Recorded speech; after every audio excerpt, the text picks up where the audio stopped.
Good morning সকলোকে আৰু মই যতীন আপোনালোকৰ মাজত আকৌ এটা নতুন ভিডিঅ' লৈ আহিছোঁ। যিহেতু কালি অসম পুলিচৰ ৰিজাল্ট দিলে আৰু কিছুমান ভাই বন্ধু মোৰ ভাল হৈছে আৰু কিছুমানৰ হয়তো ৰিজাল্ট বেয়া আহিছে বা কিছুমানৰ হয়তো নাম নাই অহা। আৰু যিসকলৰ ভাল আহিলে সেইসকলক ভাইবৰ বাবে প্ৰিপেৰেশ্যন জনাবলৈ দিলোঁ মই। বাকী যিসকলৰ নাম নাহিলে সেইসকলে হয়তো কিছুমানে ডিপ্ৰেশ্যনত গৈছে, কিছুমানে হয়তো মন মাৰিছে। আৰু মনটো বেয়া লাগিবই, কাৰণ ইমান কষ্ট, কিছুমানে হয়তো 2 বছৰ 3 বছৰ, কিছুমানে 4 বছৰ ইমান কষ্ট কৰি কিছুমানে যদি নাম নাহে শেষত গৈ পেলাই ৰিটাৰ্ণ দিয়াৰ পিছত মনটোতো বেয়া লাগিবই। তথাপিতো মই কওঁ মন মাৰি বা ডিপ্ৰেশ্যনত গৈ একো লাভ নাই।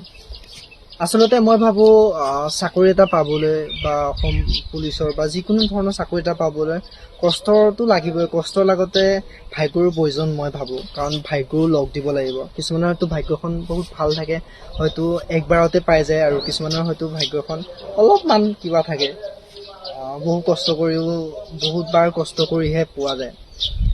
চাব কিছুমানৰ হয়তো একবাৰতে পাই যায় বা একবাৰ ইমান কষ্ট নকৰে তথাপিতো নাম আহি যায়, আৰু কিছুমানে হয়তো বহুত কষ্ট কৰি বহুত চেষ্টা চলায় তথাপিতো নাম নাহে।